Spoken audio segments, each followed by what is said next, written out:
कहानी की शुरुआत होती है जॉनी नाम के एक मैकेनिक से, जो अपना दिन एक छोटी सी कार शॉप में काम करके गुजारता था। फिर एक दिन उसकी गर्लफ्रेंड बेथ उसके पास आई और उसे वो खबर दी जिससे जॉनी काफी समय से डर रहा था। बेथ ने कहा कि मैं तुमसे ब्रेकअप करना चाहती हूँ। उसे कोई ऐसा चाहिए जो सारी उम्र उसके साथ रहने का भरोसा दे। और जॉनी हमेशा इन सब बातों से बचता रहता है। सच ये था कि जॉनी शादी से बहुत ज्यादा डरता था। असल में वो अपने पिता के बिना बड़ा हुआ था और उसे लगता था उसके पिता ने उसे और उसकी माँ को जानबूझकर छोड़ दिया। इस डर ने उसके मन में घर कर लिया था और ये डर उसे रोक रहा था अपना खुद का परिवार बनाने से। मगर अब तो बेथ भी इंतजार करते करते थक गई थी। उसने इस ब्रेकअप की पूरी वजह जॉनी के ऊपर मर दी, लेकिन अंदर ही अंदर वो इसलिए जा रही थी क्योंकि उसे लगता था कि जॉनी का कुछ नहीं होने वाला, वो गरीब ही मरेगा। बेथ के जाने से जॉनी को दुख तो बहुत हुआ, पर उसने फैसला किया कि मैं बस अपनी माँ का ख्याल रखूंगा और अपनी मामूली सी जिंदगी में खुश रहूंगा।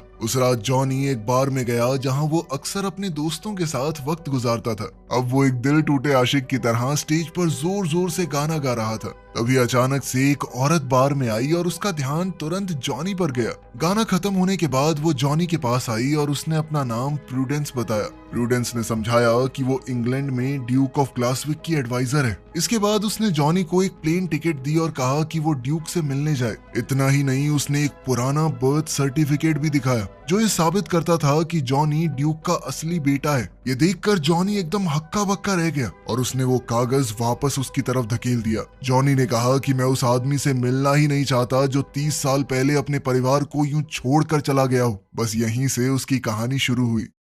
अगली सुबह जॉनी सीधा अपनी माँ डॉटी से मिलने गया और सच जानने की मांग की। जब उसकी माँ समझ गई कि इसे बहुत कुछ पता चल चुका है, अब मैं बात नहीं छुपा पाऊंगी, तो आखिरकार उसने अपनी कहानी सुनाई। उसने जॉनी को उसके पिता के बारे में बताया। जब जॉनी की माँ और ग्लासविक का ड्यूक विलियम जवान थे, तब दोनों मिले और उन्हें एक दूसरे से प्यार हो गया। मगर जब विलियम के परिवार ने उनकी शादी को अपनाने से मना कर दिया तो दोनों भाग गए। विलियम ने जॉनी की माँ से वादा किया था कि वो सब कुछ छोड़कर उसके साथ रहेगा, लेकिन उसके ताकतवर परिवार के दबाव ने आखिरकार उसे वापस खींच ही लिया। इस सब से डॉटी का दिल टूट गया और उसने शादी कैंसिल कर दी। लेकिन कुछ समय बाद ही उसे पता चला कि वो प्रेग्नेंट है। उसने विलियम को बच्चे के बारे में बताने के लिए उससे बात करने की कोशिश की थी। उसे बहुत सी चिट्ठियां भेजी, लेकिन कभी कोई जवाब नहीं मिला। ये समझकर कि विलियम उसे भूल चुका है, उसने फैसला किया कि वो अपने बेटे को अकेले पालेगी। अब उसने जॉनी से कहा कि जाओ विलियम से मिलो, ताकि तुम अपने उस पिता को जान सको जिससे कभी मिल नहीं पाए।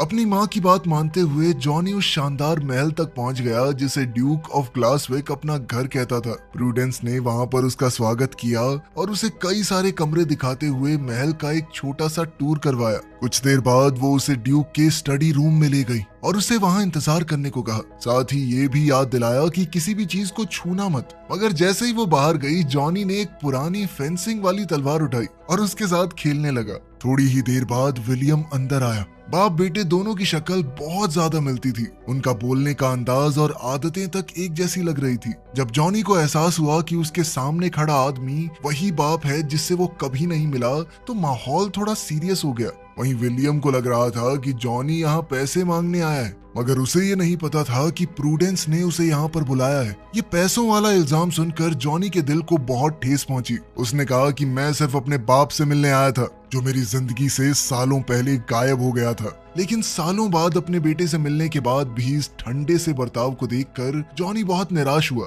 और अब तो वो गुस्से से भर चुका था। जॉनी के जाने से पहले विलियम ने उससे डॉटी के बारे में पूछा। तब जॉनी ने बताया कि मेरी माँ सिंगर बनना चाहती थी, शायद आपको बताया होगा उन्होंने, लेकिन बन नहीं पाई क्योंकि मुझे पालना भी तो था। वो इंतजार नहीं कर सकती थी कि कब उन्हें बड़ा ब्रेक मिले। नॉर्मल छोटी मोटी नौकरियां करनी पड़ी। जॉनी अब अपने पिता से काफी नाराज था, इसीलिए उसने वहां से निकलने का फैसला किया। लेकिन प्रूडेंस ने उसे रोकने की कोशिश की। उसने उसे याद दिलाया कि तुम एक शाही परिवार के बेटे हो, तुम अपने पिता के अकेले वारिस हो, तुम्हें ही आगे चलकर ग्लासविक का ड्यूक बनना है। लेकिन जॉनी ने विलियम के बारे में कहा कि मैं इस आदमी के साथ तो बिल्कुल नहीं रहना चाहता। प्रूडेंस ने उससे पूछा, अच्छा ये तो बताओ तुम जाओगे कहाँ पर? जिस पर जॉनी ने चिढ़कर कहा कि रुक जाऊंगा किसी होटल में, क्या हो गया?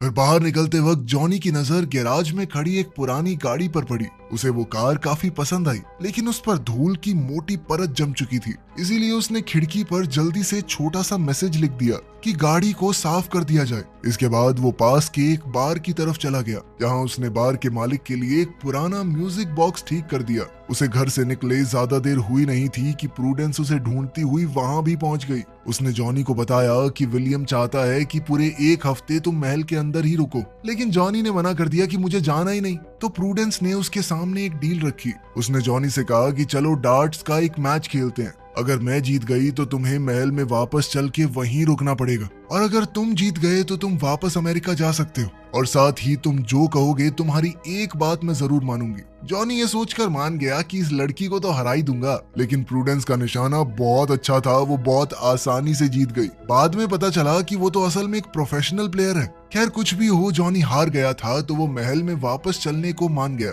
उसे उसका कमरा दिखाने के बाद प्रूडेंस सिटिंग एरिया में आराम से बैठ गई और जॉनी के सोशल मीडिया पोस्ट्स को देखने लगी। उसी वक्त एनी नाम की एक नौकरानी अंदर आई और उसने प्रूडेंस को जॉनी और उसकी माँ की फोटोज देखते हुए मुस्कुराते पकड़ लिया।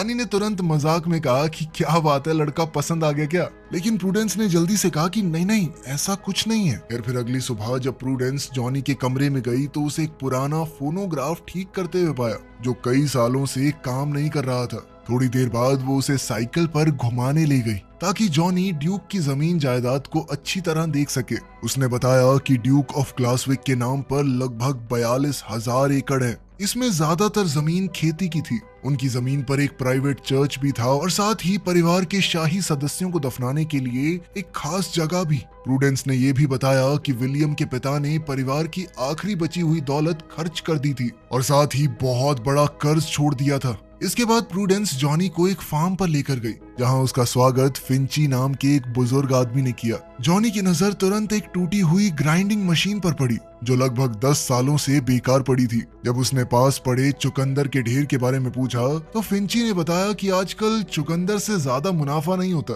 उसने ये भी बताया कि तुम्हारे पिता विलियम बहुत ही अच्छे हैं। उसने कभी भी उन किसानों से रेंट नहीं लिया जो ड्यूक की जमीन पर काम करते थे। फार्म घूमने के बाद जब वो वापस महल लौट रहे थे तो प्रूडेंस ने जॉनी की मुलाकात उसके कजन एलिस्टर से करवाई। अगर विलियम का कोई बच्चा नहीं होता तो वही अगला ड्यूक बनने वाला था। फिर खेतों के बीच घूमते हुए प्रूडेंस ने जॉनी से कहा कि एक बार ड्यूक बनने के बारे में जरूर सोचना। मैं बिल्कुल नहीं चाहती कि एलिस्टर उस गद्दी पर बैठे। फिर उसने जॉनी को खुलकर अपनी कहानी बताई। उसके माँ बाप कई सालों तक ड्यूक के परिवार के लिए काम करते थे, इसीलिए वो महल में ही बड़ी हुई थी। जब वो सिर्फ 8 साल की थी तो उसके माँ बाप एक एक्सीडेंट में मारे गए। उस वक्त मुझे विलियम ने अपने पास रख लिया और बिल्कुल अपनी बेटी की तरह पाला। उसे बड़े से बड़े स्कूल में भेजा, जो वो करना चाहती थी करवाया। इसी वजह से प्रूडेंस अपने दिल से विलियम की शुक्रगुजार थी। वो चाहती थी कि अगला ड्यूक कोई ऐसा इंसान बने जो सच में इसके लायक हो, बिल्कुल जॉनी की तरह।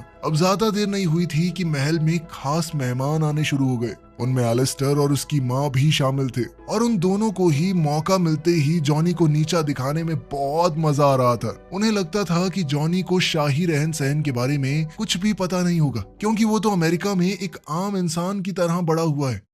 फिर घुड़सवारी के दौरान भी एलिस्टर ने उसे नीचा दिखाने की कोशिश की। उसे पूरा यकीन था कि जॉनी को घोड़ा चलाना आता ही नहीं होगा, लेकिन जॉनी ने घोड़े को बहुत आराम से कंट्रोल कर लिया, जिससे सभी लोग हक्के बक्के रह गए। सिर्फ इतना ही नहीं, उसने एलिस्टर को गिरने से भी बचा लिया। कुछ देर बाद जॉनी किचन में नजर आया, जहां वो चुकंदर का जूस बना रहा था और स्टाफ के कुछ लोगों को दे रहा था। तब एनी ने कहा कि पहले तो मुझे ये फल बिल्कुल पसंद नहीं था, क्योंकि इसका स्वाद थोड़ा कड़वा होता है, लेकिन जॉनी का बनाया हुआ जूस चखने के बाद वो बिल्कुल हैरान रह गई कि ये कितना स्वाद था। जॉनी ने समझाया कि इसके बहुत फायदे भी हैं। तभी प्रूडेंस वहां पर आई और सबको काम पर वापस लगने को कहा। फिर उसने खुद भी जूस को टेस्ट किया और उसे भी बहुत पसंद आया। शाम को जॉनी ड्यूक के महल में होने वाले एक खास डिनर के लिए तैयार हुआ। जब उसने प्रूडेंस को सुंदर सी ड्रेस में देखा तो वो उसकी खूबसूरती देखकर हैरान रह गया। खैर डिनर के दौरान जॉनी को पहले कोर्स में थोड़ी मुश्किल हुई। प्लेट में अजीब सी मछली थी जिसे देखकर उसका मन खराब हो गया।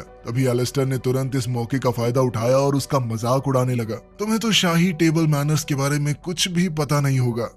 कोई बात नहीं, मैं बाद में सिखा दूंगा अगर तुम्हें चाहिए तो। लेकिन जॉनी ने उस पर बिल्कुल ध्यान नहीं दिया। उसने तुरंत एक चुटकुला सुनाया जिससे टेबल पर बैठे मेहमान हंस पड़े। इससे साफ हो गया कि वो एलिस्टर और उसकी माँ से डरने वाला नहीं है। उनकी हर फालतू बात का उसके पास और भी बढ़िया जवाब था। डिनर के आखिर में एलिस्टर खड़ा हुआ और उसने बड़े गर्व से कहा कि मैं अगला ड्यूक होने में बहुत गर्व महसूस करता हूँ। लेकिन उसी वक्त जॉनी भी अपनी सीट पर खड़ा हो गया और उसने सबको हैरान करते हुए कह दिया कि तुम नहीं, अगला ड्यूक मैं बनूंगा, मैं संभालूंगा अपने पिता की गद्दी को। उसी पल कमरे का माहौल तुरंत बदल गया। प्रूडेंस खुशी से चमक उठी और विलियम भी बहुत खुश नजर आया, क्योंकि वो तो हमेशा से चाहता था कि उसका बेटा ही उसकी जगह संभाले। फिर विलियम ने सबके सामने कबूल किया कि जॉनी उसका बेटा है और वही ग्लासविक का अगला ड्यूक बनेगा। ये सुनते ही एलिस्टर और उसकी माँ गुस्से से भड़क उठे। वो बाद में विलियम से अकेले बात करने पहुंचे, लेकिन विलियम अपनी बात पर टिका रहा। उसने कहा कि जॉनी मेरा असली बेटा है, अगर वो ड्यूक बनना चाहता है तो ये उसका हक है। उधर जॉनी और प्रूडेंस एक बार में गए अपने दोस्तों के साथ इस बात का जश्न मनाने। उस रात देर तक जॉनी को नींद नहीं आई, इसीलिए वो गैराज में चला गया और उस पुरानी कार पर काम करने लगा। फिर थोड़ी देर बाद विलियम भी वहां आ गया और जॉनी से पूछा कि तुम ड्यूक क्यों बनना चाहते हो। साथ ही उसने ये भी माना कि जब मैं ड्यूक बना था तो मुझे भी नहीं पता था मैं क्या कर रहा हूँ। खैर, यूं ही बातचीत करते हुए वो गाड़ी को ठीक करते रहे और धीरे धीरे एक दूसरे को थोड़ा बेहतर समझने लगे। फिर अगले दिन प्रूडेंस ने जॉनी को डांस सिखाना शुरू किया। वो एक आने वाले फंक्शन की तैयारी कर रहे थे। उस मौके पर इंग्लैंड के कई शाही परिवारों के लोग वहां आने वाले थे। प्रूडेंस चाहती थी कि जॉनी उनके सामने बिल्कुल भी कम न लगे। डांस लेसन के दौरान अचानक से एनी वहां आ गई और उसने जॉनी और प्रूडेंस का शुक्रिया अदा किया, क्योंकि उन्होंने उसके बॉयफ्रेंड को भी फंक्शन में आने का न्योता दिया था। जल्द ही प्रूडेंस को पता चला कि जॉनी ने फिंची और उन किसानों को भी न्योता दिया था जो सालों से इस जमीन पर काम कर रहे हैं। ये सब सुनकर प्रूडेंस थोड़ी इमोशनल हो गई, खास करके इस बात को देखकर कि जॉनी को यहाँ आए कितना ही वक्त हुआ है, फिर भी उसे यहाँ पर काम करने वाले सभी लोगों का ख्याल है। अब जल्द ही उनकी प्रैक्टिस के दौरान माहौल थोड़ा रोमांटिक हो गया। जॉनी और प्रूडेंस एक दूसरे के काफी करीब आ गए और ऐसा लग रहा था मानो दोनों एक दूसरे को बस चूमने ही वाले हैं। लेकिन तभी एनी और कुछ स्टाफ मेंबर्स ने उन्हें देख लिया और दोनों वहीं रुक गए। खैर, फिर जॉनी दोबारा से गैराज में उस पुरानी कार पर काम करने चला गया और विलियम भी उसकी मदद करने लगा। बाद में जब वो इंजन को थोड़ा सेट कर रहे थे तब विलियम ने अपने बीते हुए कल के बारे में खुलकर बात की। उसने बताया कि मुझे कभी भी तुम्हारी माँ के खत मिले ही नहीं और मुझे बिल्कुल भी पता नहीं था कि मेरा एक बेटा भी है। उसने ये भी बताया कि मैंने तुम्हारी माँ को कई बार खत लिखे थे, लेकिन कभी कोई जवाब नहीं मिला। आखिर में मैंने मान लिया कि शायद डॉटी अपनी जिंदगी में आगे बढ़ गई है। तब जॉनी ने बताया कि माँ को भी आपका कोई खत नहीं मिला। तब उन्हें समझ में आया कि किसी ने जानबूझकर उन लोगों को अलग रखा था। खैर, अब जॉनी ने विलियम से कहा कि एक बार इंजन को शुरू करके देखिए। जैसे ही विलियम ने चाबी घुमाई तो वो पुरानी गाड़ी जोर से दहाड़ती हुई शुरू हो गई। उसी पल दोनों की आंखों में खुशी चमक उठी और वो बच्चों की तरह हंसने लगे। वहीं दूसरी ओर एलिस्टर चुपके से विलियम के स्टडी रूम में घुस गया और वहां उसने जॉनी का बर्थ सर्टिफिकेट ढूंढ निकाला। उसे देखते ही वो मुस्कुराया, मानो उसके दिमाग में कोई नई साजिश चल रही हो। अगले दिन जॉनी विलियम को उसी पुरानी गाड़ी में ड्राइव पर ले गया। अब वो गाड़ी धुलने और पॉलिश होने के बाद बिल्कुल नए जैसी चमक रही थी। वहीं प्रूडेंस और बटलर दूर से खड़े होकर ये सब कुछ देख रहे थे और बाप बेटे को इतना करीब आते देखने की उन्हें बहुत खुशी थी। फिर वो लोग फार्म पर गए जहां जॉनी ने वो ग्राइंडिंग मशीन भी ठीक कर दी थी जो सालों से खराब पड़ी थी। अब फिंची और बाकी किसान उस मशीन का इस्तेमाल करके ताजा जूस बना रहे थे, जिसे बेचकर उनकी अच्छी खासी कमाई भी हो रही थी। विलियम ये सब देखकर बहुत खुश हुआ और उसने तुरंत सबको जश्न में शामिल होने का न्योता दिया। लेकिन जब वो वापस महल लौटे तो एलिस्टर और उसकी माँ पहले से वहां उनका इंतजार कर रहे थे। तब उन्होंने एक खतरनाक खुलासा किया। उन्होंने बताया कि जॉनी का जन्म विलियम और डॉटी की शादी खत्म होने के बाद हुआ था। इसका मतलब ये था कि कानून के हिसाब से जॉनी को नाजायज औलाद माना जाएगा और वो कानूनी तौर पर ड्यूक नहीं बन सकता। ये बात सुनकर विलियम और जॉनी दोनों के पैरों तले जमीन खिसक गई, लेकिन उस वक्त उनके पास कहने को कुछ भी नहीं था। जॉनी का दिल पूरी तरह से टूट चुका था, लेकिन फिर भी वो इस बात से खुश था कि कम से कम उसे अपने पिता को जानने का मौका तो मिला। अब उसका वहां कुछ काम तो था नहीं, तो उसने जाने का फैसला किया। जबकि प्रूडेंस बार बार उसे रुकने के लिए कह रही थी। इस पर जॉनी ने कहा कि वो कभी भी उस जगह का हिस्सा था ही नहीं और फिर वो वहां से चल दिया। अब जॉनी सीधा उस बार में पहुंचा जहां सब लोग पहले ही ये खबर सुन चुके थे। सब लोग बहुत उदास थे। उन्होंने फैसला किया कि जॉनी के बिना वो बिल्कुल भी उस जश्न में जाएंगे ही नहीं। उधर एनी और महल का स्टाफ भी बिल्कुल ऐसा ही महसूस कर रहा था। अब जॉनी को सपोर्ट करते हुए उन्होंने भी इवेंट में ना जाने का फैसला ले लिया।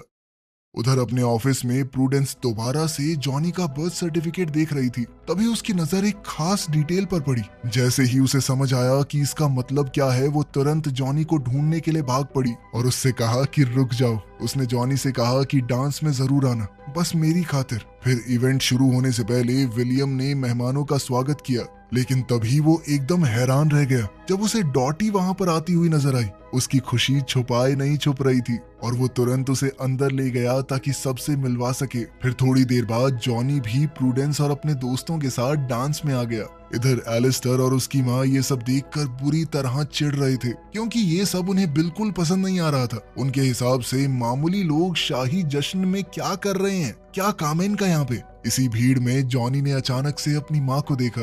वो पूरी तरह चौंक गया, क्योंकि उसे तो पता भी नहीं था उसकी माँ यहाँ आने वाली है। तभी डॉटी ने उसे गले लगा लिया और बताया कि विलियम ने उसे पहले ही प्लेन टिकट भेज दी थी और साथ ही इस मौके पर यहाँ आने के लिए इनवाइट भी किया था। फिर विलियम सभी मेहमानों के सामने आगे बढ़ा और सालों से दिल में दबाए हुए अपने जज्बात खुलकर कह दिए। उसने बताया कि सिर्फ एक हफ्ते में मेरी जिंदगी पूरी तरह बदल गई है। उसके बेटे की वजह से उसकी पुरानी यादें ताजा हो गई और अब उसे लगता है कि शायद वो अपनी जिंदगी को दोबारा पा सकता है, जिसे उसने सालों पहले खो दिया था। फिर उसने सबके सामने ऐलान किया कि जॉनी उसका अगला वारिस होगा। ये सुनते ही एलिस्टर तुरंत कूद पड़ा और इस फैसले का विरोध करने लगा। उसने जोर देकर कहा कि जॉनी नाजायज औलाद है, वो नहीं बन सकता ड्यूक। तभी अचानक प्रूडेंस बीच में आ गई और सच्चाई का खुलासा किया। उसने बताया कि शादी को रद्द करने वाले कागजों पर जो विलियम के दस्तखत हैं वो नकली हैं। ये बात बहुत आसानी से साबित की जा सकती है जब उस सिग्नेचर को विलियम की असली हैंडराइटिंग से कंपेयर किया जाए। विलियम अपने बाएं हाथ से लिखता है और उसका साइन करने का तरीका इतना अलग है कि किसी के लिए भी नकल कर पाना बहुत मुश्किल है। ये सब सुनकर एलिस्टर बिल्कुल घबरा गया और ऐसे ही कुछ भी बड़बड़ाने लगा कि तो क्या हो गया, साइन तो हो रखा है ना। लेकिन विलियम ने तुरंत भारी आवाज में कहा कि यहाँ से निकल जाओ। फिर कुछ पल बाद जॉनी आगे बढ़ा और अपने पिता को जोर से गले लगा लिया।